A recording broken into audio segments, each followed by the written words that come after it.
होगा कि उसको 5,000 रुपए के लिए भी जाकर वो डकैती कर रहा है, क्राइम कर रहा है।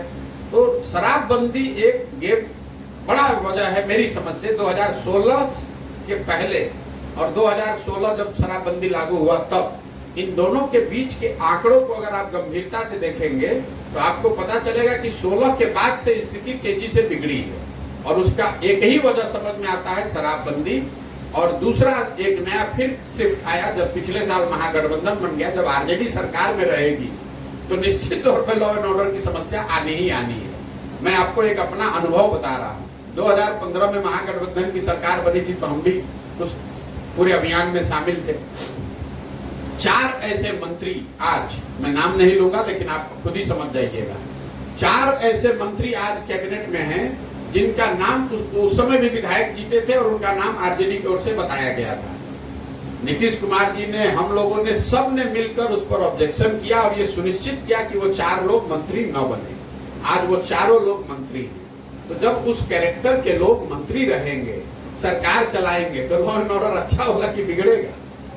जब आप बालू माफिया, शराब माफिया को, कॉन्ट्रैक्ट किलर्स को अपने कैबिनेट में बैठाइएगा तो लॉ एंड ऑर्डर की दशा बिगड़ेगी नहीं तो क्या होगी? सर एक और सवाल है प्रशांत जी, एक और सवाल है। 11 महीने की आपकी पदयात्रा रही, प्रशांत पीके के सिवा दूसरा कोई चेहरा नहीं दिखा, किसी भी जिले में नहीं दिख रहा है। क्योंकि पदयात्रा मैं कर रहा हूँ तो चेहरा मेरा ही दिखेगा। लेकिन जो लोग, जिन जगहों से हम पदयात्रा करके आ रहे हैं, वहां पर आप जाकर देखिए कि कौन लोग जुड़े हुए हैं। एक जिले में जहां पदयात्रा खत्म हो गई वहां 50 से 60 हजार लोग जन सुराज अभियान का हिस्सा बन रहे हैं। अब आप ये कह सकते हैं, आप खोज रहे हैं चेहरा कोई विधायक एमपी का, तो ये तो अभियान ही उसी के अगेंस्ट है कि अगर आपके बाबूजी विधायक हैं, मंत्री हैं, नेता हैं, तो हम आपका स्वागत नहीं कर रहे हैं। क्योंकि बिहार में एक जो आंकड़ा है आपको बता देते हैं, आप लोग राजनीति कवर करते हैं, पिछले 30 साल में जितने लोग एमपी, एमएलए, विधायक बने हैं यहाँ पर, चाहे जिस दल से बने हो, कांग्रेस से, आरजेडी से, जदयू, भाजपा, सारे दलों को मिला दीजिएगा तो आपको पता चलेगा कि 1250 परिवार के लोग ही यहाँ एमएलए, एमपी बना है। बिहार की जनसंख्या है 13 करोड़, 3-3.5 करोड़ परिवार यहाँ रहते हैं, लेकिन एमएलए, एमपी यहाँ 1250 परिवार का आदमी ही बनता है। ये आपको क्या दिखाता है? सत्ता पर उन्हीं 1200-1300 परिवार का कब्जा है। पार्टियां बदलती रहती हैं, चेहरे नहीं बदलते। आप देख लीजिए उदाहरण के तौर पर, और ऐसा सिर्फ आरजेडी में, जदयू में नहीं है। आपको, हमको लगता है भाजपा तो देश की पार्टी है, वहां ऐसा नहीं होगा।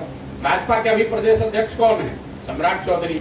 इनके बाबूजी सतुरी चौधरी कांग्रेस के राज में मंत्री थे, लालू जी के राज में विधायक मंत्री थे, नीतीश जी के राज में मंत्री विधायक थे, मांझी जी के भी सरकार में मंत्री विधायक थे। और आज जब भाजपा को भी किसी को बनाना है तो उसी परिवार के एक बच्चे को उन्होंने बनाया है। एक परिवार का ही दबदबा है। तो इस चीज को तोड़ने का ही तो ये प्रयास है। अगर हम भी वैसे ही एक्स, आप खोज रहे हैं पत्रकार होने के नाते कि इनके बगल में कौन एक्स विधायक आया, कौन एक्स एमपी आया, तो उसका स्वागत नहीं है। हम तो गांव के स्तर पर उन बच्चों को ढूंढ रहे हैं जिनके बाबूजी विधायक नहीं है, जिनके पास पैसा नहीं है, जिनके पास साधन नहीं है, लेकिन समाज के लिए, राजनीति में, समाज के दिशा, सामाजिक राजनीतिक क्षेत्र में आकर वो काम करना चाहते हैं। वो करना चाहते हैं तो उनकी हम मदद कर रहे हैं, संसाधन से, व्यवस्था से, सलाह से। मैं वो मदद कर रहा हूँ, वो आगे बढ़ेंगे, उसी से बिहार सुधरेगा। ये मेरी सोच है। प्रधान जी, एक सवाल है। आजकल युवा पीढ़ी जो है सोशल मीडिया या अपराधी की दुनिया में आसानी से चले जाते हैं, तो आप पद यात्रा के दौरान क्या उसकी मेन वजह देख रहे हैं? नहीं, मेन वजह तो अशिक्षा है, क्योंकि पढ़ाई है नहीं और रोजगार का साधन है नहीं। तो जो नया लड़का है वो क्या करेगा? उसको कहीं ना कहीं से कुछ तो चाहिए। तो या तो आप अपनी प्रतिष्ठा या अपना एक जो सेल्फ प्राइड होता है उस चक्कर में आप कोई काम करने लगते हैं, या फिर आपकी आर्थिक जरूरतें हैं उसके लिए आप काम कर रहे हैं। तो सोशल मीडिया का उसमें कोई बहुत बड़ा योगदान नहीं है। उस योगदान जो आप देख रहे हैं सामाजिक स्तर पर, जो गिरावट आप, सामाजिक राजनीतिक गिरावट आप युवाओं में देख रहे हैं, उसकी वजह मैं समझता हूँ कि गरीबी और अशिक्षा है, बेरोजगारी है, जिसकी वजह से युवा जो है वो इस तरह के चीज में फंस रहा है। जी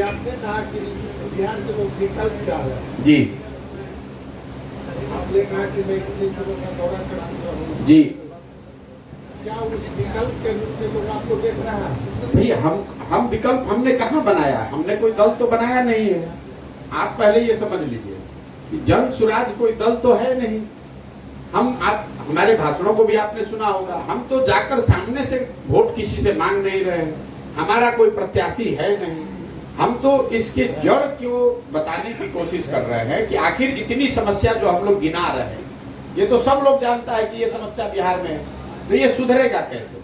ये सुधरेगा तब जब बिहार के लोग अपनी समस्याओं पर वोट करेंगे।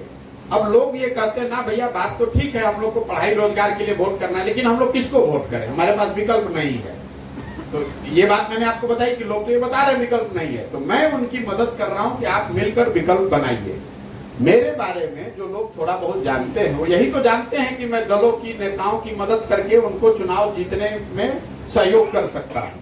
तो जन सुराज वही संकल्प है कि हम किसी दल का नहीं, नेता का नहीं, ग्रामीणों क्या जो स्थानीय लोग हैं जो भी अपने बीच से निकल कर आते हैं कि ना भैया नया विकल्प बनना चाहिए, हम तैयार हैं, आप हमारा मदद कीजिए, हमको सलाह दीजिए, हम यहाँ लड़ेंगे, हम यहाँ आगे बढ़ेंगे। और ऐसे मैं बता रहा हूँ कि हर जिले में जब पदयात्रा खत्म होती है तो इसकी संख्या अभी है 50,000 से 60,000 जो लोग निकल कर आ रहे हैं कि नहीं ये नई व्यवस्था बननी चाहिए, मैं उसमें भागीदार बनना चाहता हूं, आप मुझे बताइए मुझे क्या करना है। अगर पूरे बिहार में अगर हर जिले से हम 50-50 हजार आदमी जुटाएंगे तो कितने आदमी हो गए? 20 लाख।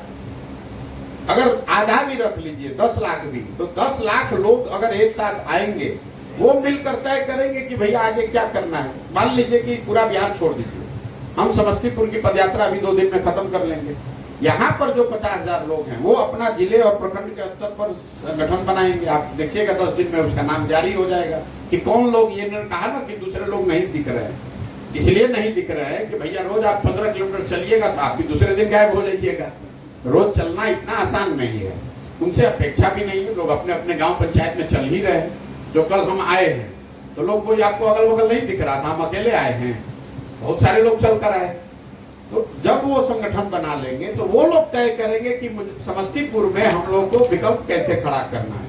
समस्तीपुर में जो सबसे बड़ी राजनीतिक समस्या लोग बता रहे हैं, आपके दोनों माननीय सांसद बाहर के हैं, आपके 10 में से 8 विधायक बाहर के हैं, तो पूरे समस्तीपुर में कोई ऐसा आदमी नहीं है काबिल जो कि यहाँ विधायक और एमपी बन सके।